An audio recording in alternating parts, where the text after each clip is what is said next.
Gawa tayo ng spices ng chicken tawok sa body. Yogurt, garlic paste, black pepper, cajun, and chicken spices, saka herbs, green leaves. Ayan. Mix natin to. Ito natin i-mix. Pag na-mix na siya, ayan, mix na siya. Ayan na siya. Saka itong yogurt, fresh, low fat.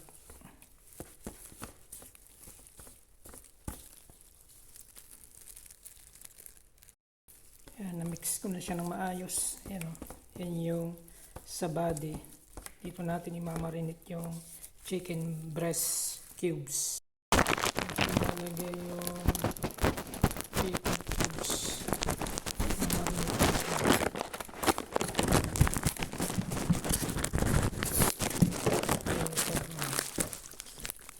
Yan, mix lang natin. Mikos-mikos. Saka natin ilagay sa rep ng 30 minutes. Ibabad. Saka natin itutuhog ng barbecue. Oh, di ba? Sarap ng amoy. Herbs na herbs. Oh.